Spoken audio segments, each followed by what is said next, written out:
اعوذ باللہ من الشیطان الرجیم بسم اللہ الرحمن الرحیم اللہم صلی علی محمد وعلی آل محمد کما صلیت علی ابراہیم وعلی آل ابراہیم انک حمید مجید اللہم بارک علی محمد وعلی آل محمد کما بارکت علی ابراہیم وعلی آل ابراہیم انک حمید مجید۔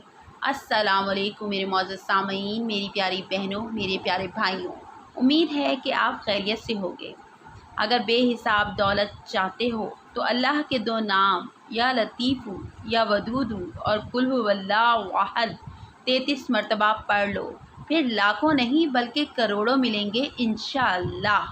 آج آپ کی خدمت میں ایک ایسا معجزاتی وظیفہ پیش کرنے جا رہی ہوں کہ جسے آپ آج کے دن کریں گے تو انشاءاللہ تعالی آپ اپنے دل کی مراد پالیں گے۔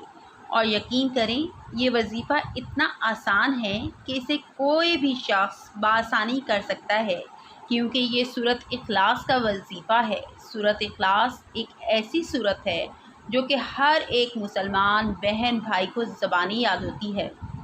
قرآن حکیم کی مختصر ترین صورتوں میں اس کا شمار ہے، اور تقریباً دنیا میں ایسے کوئی مسلمان کی زبان نہیں ہوگی جیسے کہ سورۃ اخلاص زبانی نہ آتی ہو۔ ماشاءاللہ، سبحان اللہ، کیونکہ کہا جاتا ہے کہ نماز میں سورہ فاتحہ کے بعد سب سے زیادہ پڑھی جانے والی سورت مبارکہ بھی سورہ اخلاص ہی ہے۔ ناظرین کرام، آج کا یہ وظیفہ انشاءاللہ تعالی آپ کو لاکھوں کروڑوں کا مالک بنا دینے والا وظیفہ ہے۔ یہ وظیفہ کرنے سے آپ کے گھر میں اور کاروبار میں انشاءاللہ تعالی اللہ پاک برکتیں، فضیلتیں، وسعتیں پیدا فرمائے گا۔